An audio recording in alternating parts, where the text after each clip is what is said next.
Começando mais um Cinemasters especial Select Masterclass com Cristiano Moura, sócio-diretor da ProClass. Acabou de descer do palco ali. Como é que foi essa experiência? Pô, muito bom. Eu adoro fazer essas apresentações, assim, adoro a área educacional e eu acho que essas pequenas palestras ou pequenos workshops é bom para a gente pegar e pensar, assim, temas que às vezes a gente tem dificuldade de explorar em cursos maiores. Então, você pega um temazinho e cai dentro dele, assim, é um formato que eu adoro, assim, participar. Legal. O nosso brother ali, ó, falou pra mim, cara, você precisa conhecer o Cristiano porque estava na NAB lá e maior orgulho de ter um brasileiro operando a mesa lá, o DaVinci Resolve na NAB pra todo mundo ver e tal, não sei o que lá. Que história é essa, velho? Pô, pessoal fofoqueiro que só, né, assim. Então, eu além de sócio-diretor da ProClass, um centro de treinamento no Rio de Janeiro, eu também atuo como o que eles chamam, né, na Blackmagic, eles chamam de um Master Trainer. Seria uma das pessoas que eles chamam para fazer treinamentos para formar novos instrutores certificados e também para fazer demonstrações e apresentações, né, seja no Brasil ou no exterior. Então, a NAB é esse congresso, né, que acontece anualmente lá em Los Angeles e já tem uns 4 anos, né, que eles me convidam para ir lá. Esse ano foi um ano que eu gostei, assim, especialmente porque foi a primeira vez que eles soltaram na minha mão para eu fazer a apresentação de um produto recém-lançado. Tem uma responsa diferente, né? Então, geralmente eu vou lá para fazer demonstrações sobre o DaVinci, sobre a parte de coro, a parte de edição, o que for, né? Mas dessa vez eles tinham acabado de lançar uma nova superfície de controle, né? A Micro Color Panel, né? Que eles chamam. E é uma superfície super legal e tal, Bluetooth. E aí eles falaram, cara, é você. Aí eu falei, cara, eu vou fazer o produto novo, que é onde vai entupir de gente, né? Gente falando assim e, pô, em inglês, né? Que sempre é um desafio. Não tem essa de você falar que é fluente. No fluente você nunca. E uma coisa é o inglês de um local, assim, que você tá falando com pessoas falando pausadamente, com uma pronúncia que você acha mais perceptível. Agora é totalmente diferente você fazendo uma barulheira absurda com o inglês de um cara que veio do México, um outro veio da Índia, o outro com sotaque alemão. Nossa, Caramba, e tem umas ainda horas que soa. super técnico, né? Não é um papo generalista, aleatório.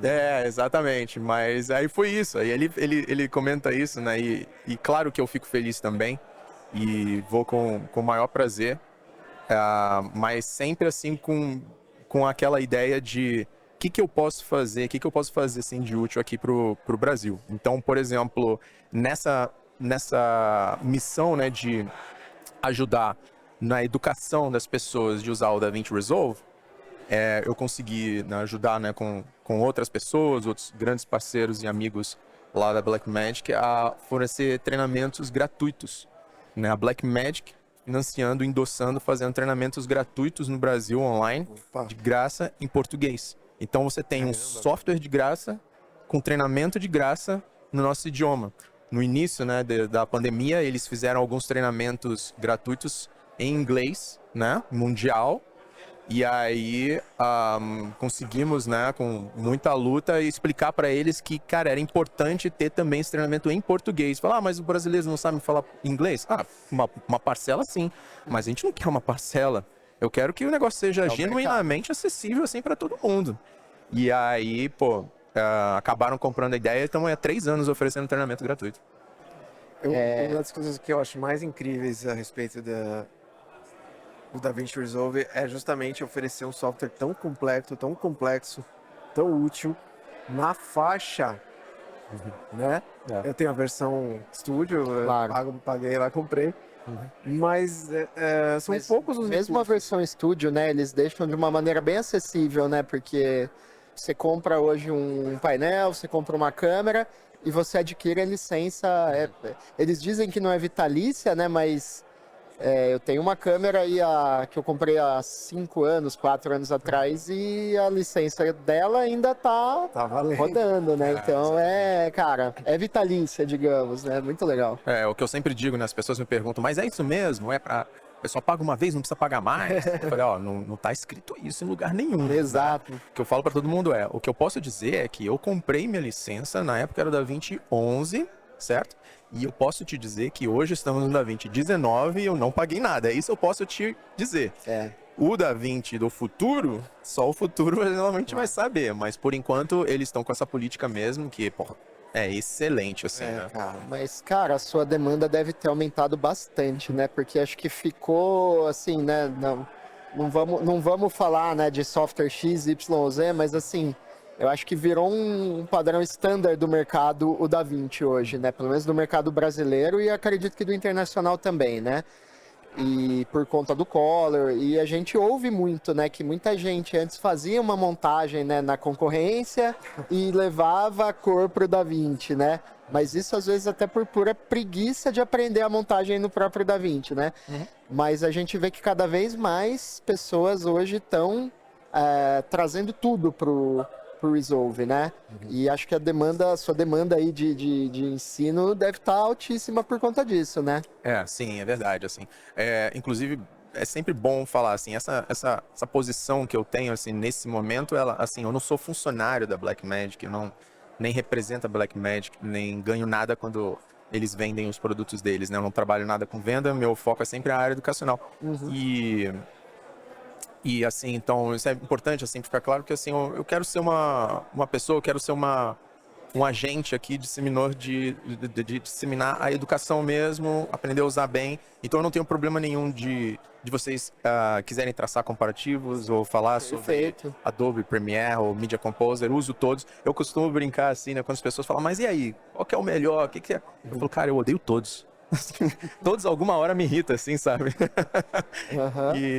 Não, e acho que ao longo, você que faz o treinamento, né? Acho que você tem mais propriedade para falar, mas você às vezes tinha recursos que você tinha na Adobe, que não tinha no DaVinci ainda, e é lógico, um vai olhando e vai vendo, pô, esse recurso que o concorrente tem é interessante. Sim. Numa próxima versão, eles já colocam essa ferramenta até de forma mais aprimorada, né? Pô, isso só é vantagem pra gente, né? Que tá ali no lado criativo tentando produzir. A gente não quer saber da ferramenta, da marca, o que a gente o marceneiro, ele quer saber de comprar um serrote que funcione bem, né, e fazer lá o processo dele para criar a mesa assim melhor, da uma forma mais fluida possível, né?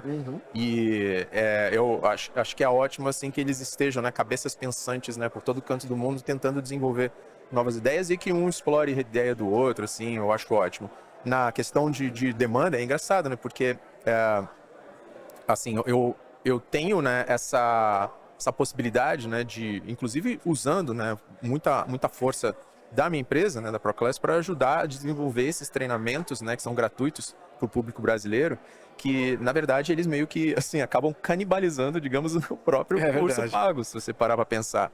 E aí, muita gente fala assim, caramba, mas como é que é isso? Então, você tá jogando contra seu próprio patrimônio, contra seu próprio time, né, e o que a gente pensa, assim, nesse momento, né, eu e meus sócios, é que a gente tem muito mais para contribuir, assim, pro Brasil ou para essa comunidade audiovisual que, cara, a gente já sofre demais, assim, com hardware, com equipamento, com impostos e tudo mais.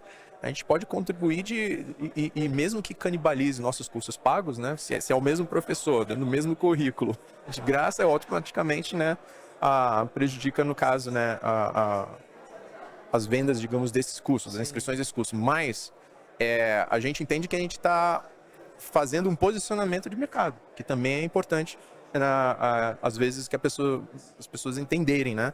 Então, eu tô perdendo, a gente perde um lado, mas assim, tá todo mundo ganhando.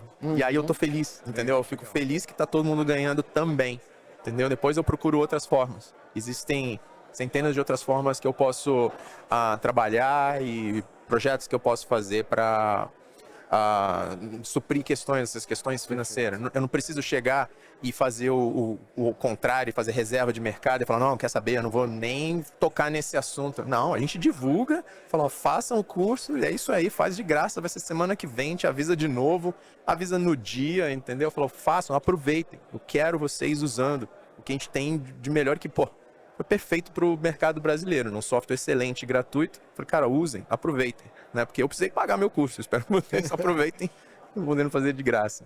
Cara, eu sempre falo no podcast sobre como, quando eu aprendi a fazer color grading, a minha direção de fotografia foi muito potencializada, assim. Eu vi os trabalhos lá na produtora dar um salto muito grande. E isso só foi possível porque o DaVinci Resolve é uma ferramenta muito foda. É claro, né, que tem todo o conhecimento, os fundamentos da imagem digital, tem toda uma questão artística de olhar e tal. Mas é uma ferramenta que, quando você sabe utilizar, você sabe... É lindo o potencial que você consegue extrair das imagens, né? E eu queria que você falasse um pouco sobre isso e também sobre... Se alguém quer se tornar um bom colorista, um mestre em color grading, qual é o ponto de partida, assim? Por onde essa pessoa tem que começar? Eu acho que é o seguinte. Primeiro a gente precisa entender, né, que nós estamos vivendo uma época mágica. No sentido de... Nós temos câmeras que estão, assim... Jamais foi capturada tanta informação, né, pelo sensor, pela lente, do que a gente já podia imaginar há 5, 6 anos atrás. E aí, quando a gente pensa em o preço, né, ser acessível, caro, barato, isso tudo depende, né? Depende de quanto você ganha, do seu salário, de onde você veio. Mas o que a gente pode pensar é que a gente está com acesso a coisas que antigamente, se era preços caro ou barato, não era uma questão de, tipo, vou ter que economizar muito ou pouco dinheiro. Era uma questão que era o preço de um apartamento, cara. A gente tá falando assim, o preço de um apartamento em Nova York, assim, Quinta Avenida. Eu tenho hoje lá na minha locadora como peça de decoração aquele monitor Sony que você deve ter pegado, né? Porque você tá há um tempo, né? E na época o cara falou, isso aqui custou $20 mil quando eu comprei. Sim, meu amigo. E hoje é uma peça de decoração. Monitor do quê? De 14 polegadas? Assim. Não, é bem menos. É aquele Sonyzinho, bem pequenininho, que tem na sala grande, de tubo grande e 5 tal. polegadas, sei lá. $20 mil os caras pagaram isso na época, porque era o que tinha de melhor para se ter uma visualização ali, para você fazer, né? Sim, exatamente. Então, assim, cara, assim, o que a gente tinha de limitação antes, nessa parte de cor, começava já ali na captura. Já, metade do material não chegava. Agora ele chega, cara. Agora ele chega com uma informação de alta, de faixa dinâmica, assim ridícula, de absurda. Assim, resolução espacial, que a gente não tinha também, exatamente. Né? E algo assim que extrapola, inclusive, o que a gente pode ver. Tem câmeras captando mais informação do que é possível a gente ver. Então, assim, a gente tem uma riqueza. Aí é que entra, então, o ponto que o Bruno falou. Agora que você tem o principal, que é o material chegando, toda a informação, o software começou a ficar mais importante que no passado. Porque antes, o software, você tinha poucos controles porque não tinha o que mexer. Você já estava limitado. Então, agora... Se mexesse, piorava. Exatamente. Qualquer coisa fazia o que a gente chamava de romper a imagem. Então, hoje, você consegue extrapolar muito, né, com esse material bruto que a gente recebe. E aí o software foi ficando realmente cada vez mais importante. Tá? Então, assim, voltando ao cerne da questão. Você falou, tá, como é que a gente faz, então, como é que a gente começa essa história? Assim, na minha visão, primeiro você precisa resolver a questão ferramental. É a primeira coisa para resolver. Você não vai conseguir ser artista, você não vai conseguir exercer criatividade se a ferramenta está te impedindo. Tá? Vou fazer uma analogia assim para vocês com relação a... Pode ser música. Então, primeira coisa que o cara, para expressar 100% assim, a criatividade, tudo que estiver vindo na cabeça dele, é conseguir trazer isso para os dedos, seja no piano, seja na mão. Ótimo. Porque se ele tem uma ideia, falou, tô pensando em fazer uma frase que vai ser... Aí ele pensa nisso, o dedo não faz, o que ele faz? O que ele faz na prática? O que esse músico faz? Ele fala, acho que vou fazer outra ideia. Então ele tá deixando de expressar criativamente o que veio na mente, entendeu? Ele pensou no negócio e falou, caraca, tô com essa ideia, mas a técnica ali, no caso ali do meu instrumento, eu não tenho. Então, sabe de uma coisa? Eu vou abandonar a minha primeira intuição criativa para fazer uma outra que se adapta às minhas limitações. Então, ferramenta, conhecer o software, o DaVinci Resolve, se você edita Premiere, se você mexe no Media Composer, Pro Tools, se você for do cara do som, cara, você precisa conhecer bem a ferramenta para que ela seja uma coisa que você nem pensa, que nem quando a gente está dirigindo, né, com marcha, a gente não está pensando na primeira, a gente vai indo, né?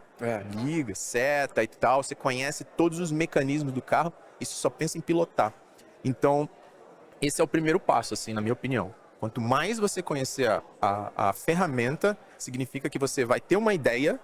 Você vai falar, cara, eu tive uma ideia. E se a gente pegar e converter isso, trocar isso pra cá, mudar o espaço? Aí você vai lá e você conhece toda a ferramenta. E a gente, pô, se eu mudar aqui com Color Space Transform, será que não é melhor se eu fazer essa correção de cor em linear? Eu falei, pô, mas o cara falou, pô, mas eu não sei fazer, como é que eu transformo em linear? Aí ele para, tá? Sim. Então eu diria isso. A partir daí, gente, horas de voo. Horas de voo. Então, assim, não entra nessa, assim, de chegar e querer, assim, ai, mas não estão me pagando, ai, porque é pouco, ou é muito. Cara, procura pessoas que têm chão, tem estrada, que precisam de ajudar, que foi o tema, inclusive, do dia de hoje. Você se ofereça, não espera ficar pronto para se oferecer, fala, cara, deixa eu acompanhar teu trabalho. Pô, posso te ajudar alguma coisa se não puder, eu pego uma água para você, eu só quero ver o que você anda fazendo e tal, como é que é esse mercado. E vai errando e tal. Se você não tem ninguém para entrar em contato, vai entrar no site dos fabricantes das câmeras, Red, Alexa, Blackmagic, todos eles têm clipes de câmeras de alta definição absurdas que você pode pegar, testar e hora de voo. E fazer todo dia. Um processo que nem um jogador de futebol, todo dia, ele chutando sem faltas até conseguir acertar direitinho ali no ângulo. Chuta todo dia. Você não precisa esperar começar a trabalhar para praticar. No lugar do trabalho é para trabalhar, não é para praticar. Entendeu? Então, horas de voo faz muita diferença nessa área, sinceramente. Assim. Eu concordo plenamente, cara. Principalmente porque a vida de um colorista é resolver questões muito diferentes, né? Vai ter filmes e filmes. Vai ter um filme high-key que foi super exposto. Vai ter um filme low-key que foi subexposto. Vai ter um filme que é muito colorido. Vai ter o filme PB. Vai ter todo tipo de situação que você pode imaginar. Feito por pessoas diferentes, que têm linguagens, que usaram equipamentos diferentes e que tem propostas estéticas diferentes. E vai passar pela sua visão artística ainda, né? Às vezes você, como colorista, você vai ressaltar ali uma máscara que o diretor de fotografia talvez não ressaltasse na fotografia dele, né? Sim. Então eu acho que horas de voo é a melhor dica possível, porque não tem receita, né? Cada imagem foi feita de um jeito. Eu sempre falo isso pra galera, assim, pô, que loot que você usa? Eu falei, gente, para com isso, pelo amor de Deus, o loot é a revelação do negativo. Loot é polêmica, né? E aí eu diria que... Da compra, né? Da venda e da compra de... E aí o que eu diria, assim, pra essas pessoas que estão nesse vibe, fala, cara, assim, eu costumo falar, nem se preocupa com isso, cara. Porque se é esse seu caminho, você já vai ser substituído pela inteligência artificial em um segundo. Rapidinho. Entendeu? A primeira coisa que a gente vai querer é que a inteligência aplique os loots pra gente. Mas ó, vamos esclarecer a questão do loot aqui. Sim. A galera, principalmente que tá começando, confunde muito o look com o loot. Né? O loot, galera, ela é só um recurso para fazer a revelação de um material que foi filmado em RAW, por exemplo. Uma curva de log. Uma curva de log, exatamente. Então o loot, ele não vai resolver o seu look. Né? O look a gente constrói. A partir, talvez, de um loot ou não. Mas enfim. O que eu acho importante dizer é que cada imagem ela é específica, ela tem suas particularidades. Vai ter uma zona de luminância um pouco maior que talvez eu não queira no meu resultado final. Então eu vou mascarar ali e vou descer. Vai ter uma cor que eu quero trocar, então, sei lá, uma parede azul eu quero esverdear ela um pouquinho porque é a cor do cliente. Tem muitas coisas que podem vir muito específicas nessa imagem. Nenhum preset vai resolver esse problema para você, certo? Certo, exatamente. Então, assim, a dica que eu posso dizer é desapeguem dos presets, esqueçam os presets e foquem em o que a sua imagem precisa, né? O que aquela cena precisa. Às vezes ela não precisa de nada, inclusive. Inclusive, é verdade. Pode não precisar de nada. Pode não precisar de nada. Você só precisa dar parabéns para quem fez o resto. Que é maravilhoso isso. Mas a proposta que eu tenho para vocês é assim: observe a imagem que você tem no seu monitor, já revelada pelo LUT que você usou, e sinta o que você acha que ela precisa. Qual foi a visão do diretor? Qual foi a visão do fotógrafo? Qual era a intenção ali? Talvez, será que ele chegou no contraste que ele queria no arquivo original? Ou você pode ajudar ele a chegar, né? Então eu acho que é muito mais por aí. Me ajuda aí, vai. Não, eu acho que é esse mesmo caminho. Um outro caminho que eu acho que é importante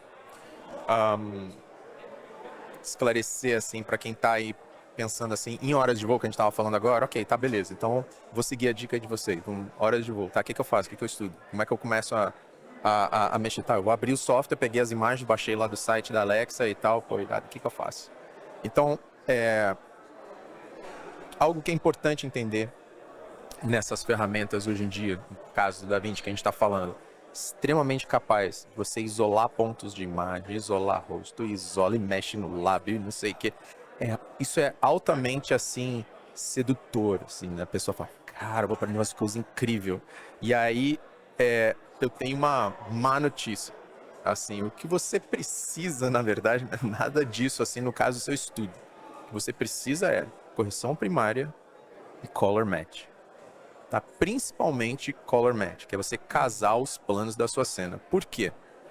Não existe isolar pele, não existe máscara com tracking, chroma key, com depth map, todas essas ferramentas avançadas. Não existe você fazer isso se ainda não foi feita a correção primária, revelação, correção primária e o color match.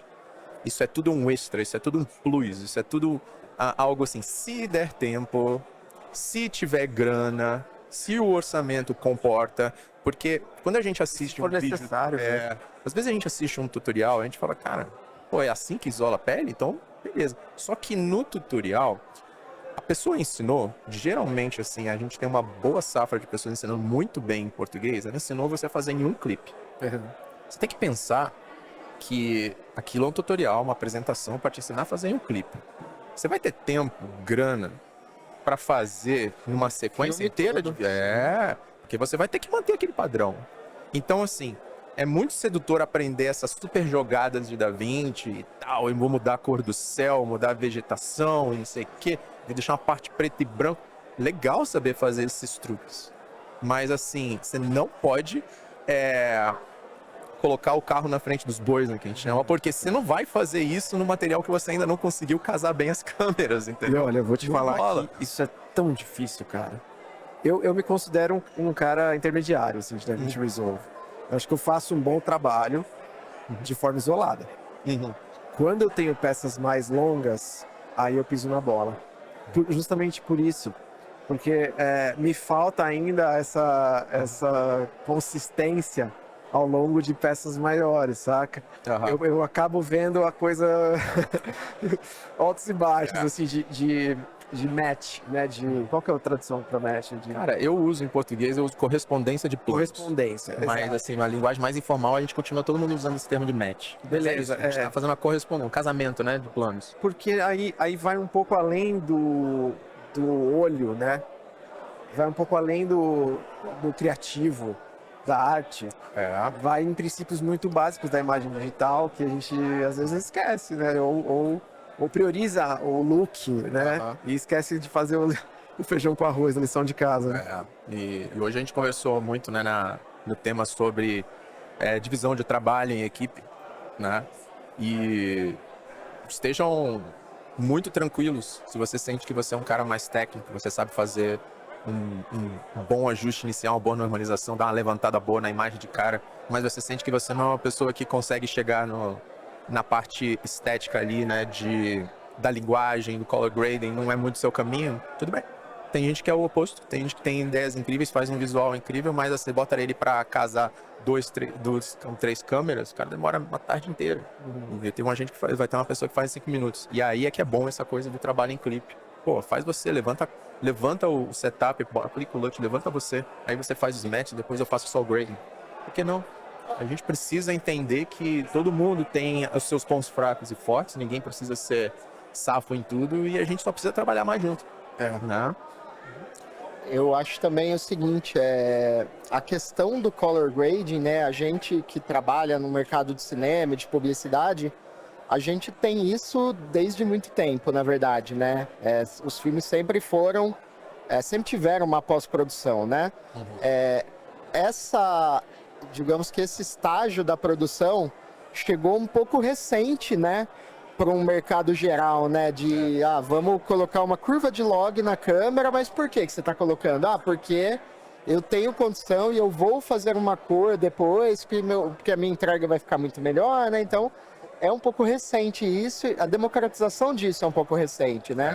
Então, acho que isso é legal, né? Do ponto de vista da educação, né? Você vai ter um público muito maior para ensinar, né? Mas eu acho que é isso, né? Às vezes você precisa começar de conceitos mais básicos, né? Que esse pessoal ainda não adquiriu, né? Não subiu essa escadinha para depois você pegar e ensinar, né? Um princípio de cor, de balanço de branco mesmo, né? Que é o primeiro ajuste que você tem que fazer de fato ali, né? Quando recebe um material que nem sempre vem correto, né? Sim. Então exatamente. tem muitas variações, mas enfim. O que eu ia perguntar para você é até a questão de mesas ali. É uma pergunta acho que você deve receber com frequência, né? Quando o cara comprar uma mesa, quando ele ficar só no mouse, de fato ali a mesa vai auxiliar bastante numa chegada de resultado, ou ela vai auxiliar para quem está realmente pronto? Como que funciona essa questão? A mesa, ela, até pouco tempo atrás, né, ela começava, assim, a faixa inicial estava acima, né, falando preços, assim, de tabela, né, Sim. acima de $1.000, assim, Era tudo 800 muito caro, mil né? dólares. E aí foi começando a cair. Então, eu diria, há pouco tempo atrás, eu diria para você, cara, não, segura a onda, espera começar a pintar os primeiros trabalhos, sabe? Agora, os melhoraram, assim, né, tanto a Blackmagic tem uma mesa nova, que custa, não lembro, por volta de $500 agora, o preço de tabela, não é mais $1.000. E tem outras empresas mesmo, estava conversando agora com A Tangent, né? Tem outras marcas, né? Sim, exatamente, que tem um pouquinho mais baratos. Então, já é possível, assim, né, assim, você pegar e já ir planejando e tal. Com relação à utilização, ela tá ligada, para mim, assim, a duas coisas. Uma, que é a mais óbvia, é a velocidade. A velocidade não é um pouco melhor, é muito melhor. É assim. Então, quando a gente está falando de trabalhar, entregar resultados, quanto mais rápido você for, e aí volta aquela questão que eu falei. Lembra que eu falei para vocês, aprender a fazer uma boa correção primária e um bom match para você se liberar para poder usar as outras funções avançadas. Não adianta estudar as funções avançadas se você nunca vai ter tempo de usar elas num trabalho. Então, quando eu falo assim, você vai fazer mais rápido, eu não estou simplesmente falando que você vai fazer mais rápido e aí você vai poder ir para a praia, vai poder sair. Não, eu estou falando que você vai fazer mais rápido essa parte de levantar e aí vai sobrar tempo, né? Ou orçamento, se a gente vai falando, para você ir dar aqueles retoques que você quer, usando as curvas, usando o color warper, usando essas coisas. Então ela vai te dar acesso, né, de uma maneira como um efeito colateral positivo.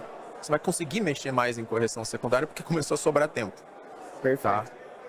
A outra coisa que aí eu já acho mais que é de metodologia, que só a mesa vai te dar isso, e todo mundo precisa, pelo menos, acho que experimentar um pouco, é que quando você está corrigindo com o mouse, ele é representado como se você tivesse um dedo. Então eu pego, faço assim num controle, faço assim em outro. Quando eu faço alguma coisa nesse controle, aquele primeiro lá eu preciso retocar. Então, na verdade, a gente volta aqui. Aí eu venho e faço assim, e agora aquele lá também detona um pouco. Aí eu vou ter que fazer umas 4 vezes até achar o melhor caminho. Como é que isso acontece nas superfícies de controle e é onde muda tudo? Você tem 2 mãos. Então, o processo de correção de cor, ele está muito ligado a você dar ênfase a alguma coisa, enquanto você rebate outras. É mais ou menos assim sempre. Praticamente um pianista, né? Você passa a ter, em vez de tocar um dedo em cada mão ali, você tem todos os dedos e... Exatamente. Então, vou te dar alguns exemplos, que é onde muda tudo na questão do processo, da metodologia. Você, com a mão direita, você vai lá na roda de cor, vai mexer no gain. Aí você já sabe que quando você subir o gain, você já sabe que você vai precisar descer o gama. Então você já vai com a outra mão e gira na posição oposta. Quando você faz isso aqui, ó, pronto, tá pronto. Entendeu? Ao invés de pula e volta 4 vezes, a mesma coisa, lift e o gama, né? São áreas vizinhas ali e tal. Uma outra situação, se você mexe contraste sozinho é só metade da operação. A outra metade é o pivô, que é a partir da linha, né, ali nos scopes que você vai jogar as informações mais para cima e o que você vai jogar mais para baixo. Então, quando você está com uma mão no contraste e a outra decidindo o pivô, você vai balanceando uma, compensa com a outra, acha o ponto e foi. O terceiro, para acabar aqui. Pode ser com relação ao contraste mesmo. O contraste, um efeito colateral, que talvez você não queira, é que você vai puxar o contraste e vai vir mais saturação. Né? Fala, cara, mas essa cor eu não estava esperando, eu estava só querendo contraste, que droga é essa? Então você, mão direita no contraste, mão esquerda na saturação, direção oposta, acabou. Isso é que muda tudo na mesa. É a metodologia. Eu diria que, claro, você ganha agilidade, você ganha eficiência, mas eu acho que isso potencializa o feeling, sabe? Porque é tão quase que artesanal, né? Você tá com as duas mãos ali, fazendo as duas coisas ao mesmo tempo, que você ganha no feeling, cara. Você ganha na arte. O clique com o mouse, ele deixa a coisa menos na tua... É como se a mesa fosse a extensão do seu corpo, né? E as da sua mente, e aquilo é feito de uma maneira mais fluida, né? O mouse não é nada fluido. Não é nada fluido. Ele é duro, ele é seco, ele não tem conexão com você. Traduzir bem isso. Sim. Você... quando você chegar em casa e tentar mexer no DaVinci ou qualquer programa que você for mexer em cor, eu quero que você repare também assim, nos seus olhos. O que você vai fazer com o seu olho? Você vai olhar a tela, certo? Só que aí você vai precisar olhar lá a tua paleta para poder ir com o mouse e achar a ferramenta. Aí você olhou para baixo, certo? Certo. Aí agora que eu cheguei lá na ferramenta de saturação, o que eu vou fazer? Vou olhar para a tela e ajustar. Ok, ajustei a saturação. Agora eu quero pegar o contraste. O que eu vou ter que fazer? Olhar para baixo de novo e achar o contraste. Aí olha para a tela. Agora eu vou querer mexer no, sei lá, no highlights. Aí eu vou lá de novo. Né? Então, esse sobe e desce do olho deixa exausto sem você perceber. E é como você falou, deixa duro, cara. Duro. Cara, deixa já tô viajando aqui, mas você vai ter que participar. Não quero nem saber se você quer ou não. Você vai ter que ir. Um episódio completaço do podcast com a gente.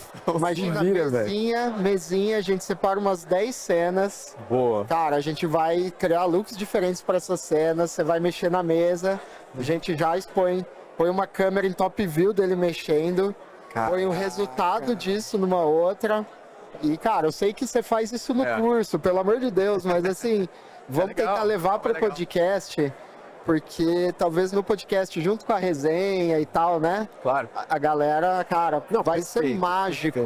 Meu Deus, não dá pra pensar que eu tô viajando, tô viajando. O perfil de controle não é para conforto. É para outras coisas. Mas é o que você falou, cara. É uma, assim, lógico, tem mesas e mesas, mas assim, pode começar com a mais em conta?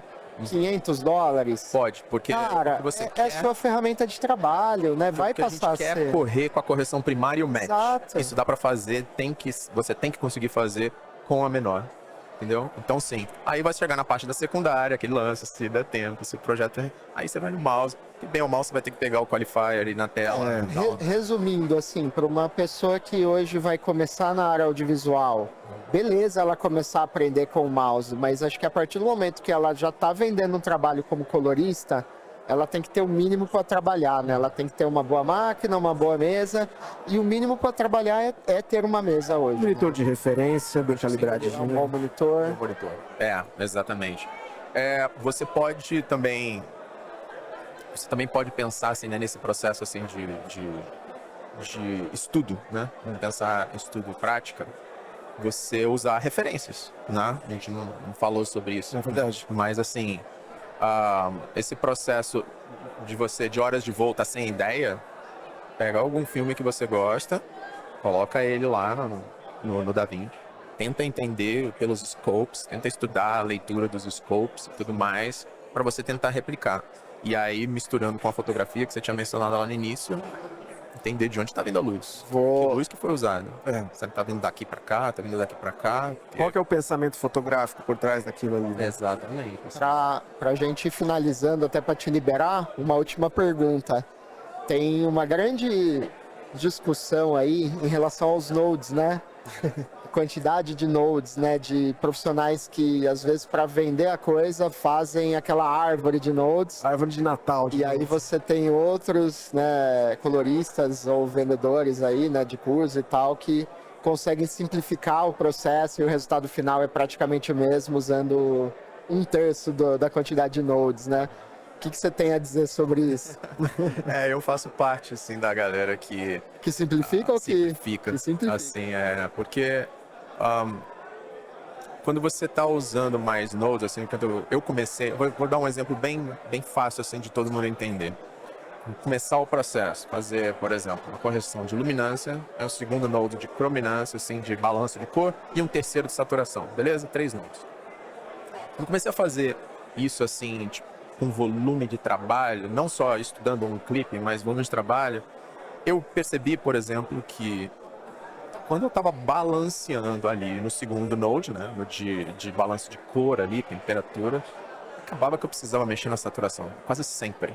Certo. Então eu falei, cara, não, essas duas funções estão juntas. Na hora que eu puxo a saturação, dá vontade de ajustar alguma coisa no balanço. Quando eu mexo no balanço, dá vontade de mexer alguma coisa na saturação. Aí eu unifiquei isso. Entendeu? Então, por exemplo, para mim não são 3 nodes, eu faço 2 nodes. É a minha opção. Muita gente prefere fazer 3. Tá.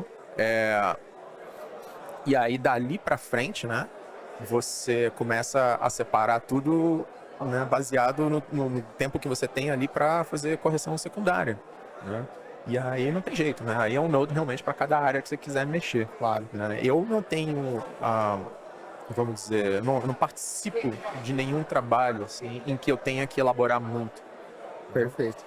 Ainda não tem nada assim que eu quero falar, ok, eu quero fazer uma correção aqui, todos os céus, não sei o que, pessoa, e o lábio, né? Com certeza quem trabalha mais nessa área de comercial que você falou, produtos de beleza e tal, tem outras fases ali para mexer, né? Não é a área que eu atuo. Então, eu penso assim, processos onde puder eliminar nodes, entendeu? Melhor. E lembra que, principalmente se você trabalha com mouse e tudo mais, você vai ter que ficar clicando nos nodes para ir navegando, né? Você vai ter que ficar... Na mesa é tudo mais prático, até a criação dos nodes, né? Até existem atalhos para você ficar pulando de um node para outro, tá? Só que quanto mais você separa, mais você tem que estar alerta qual node que você está selecionado para mexer. E isso gera o que eu chamo do interrompimento do meu fluxo criativo. Então, qualquer coisa que eu faça, que seja técnica, que vai interromper o fluxo criativo, eu tô fora. Entendeu? Porque tem essa coisa do hiperfoco, né? Chegar assim na parte criativa, você... É o que eu falei, não quero pensar em ferramenta, não quero pensar em node, eu quero fazer aquela coisa acontecer, entendeu? Muito bom. Cris, Fechou? você não vai poder negar esse convite. Não tem essa opção, tá? Não tem esse node, né? Você é um dos poucos que não vai... Você tá na versão que não tem esse recurso, entendeu? De negar. Tá Só tem... Vamos ter que fazer, porque... Vai eu ser sensacional. sou entusiasta, assim, pra caramba. Não, e a galera tem muita dúvida disso, né? Assim, de como fazer, de como entrar. E a gente sabe que se a gente conseguir ensinar o básico, como você disse, né? A gente vai conseguir preparar profissionais para fazer entregas muito mais matadoras. Né? Acho que pequenas mudanças no workflow da galera, dos filmmakers, pode trazer grandes ganhos de resultado. Então, vamos fazer, tá? Arruma uma data pra gente, quando você estiver por aqui, e a gente vai levar você pra lá, beleza? Beleza, Obrigado. tá ótimo. É um prazer aí participar aí do... O prazer é nosso, cara. Muito bom o papo. Foi ótimo. Valeu mesmo. E é isso. Até a próxima, Até o galera. próximo. Abraço.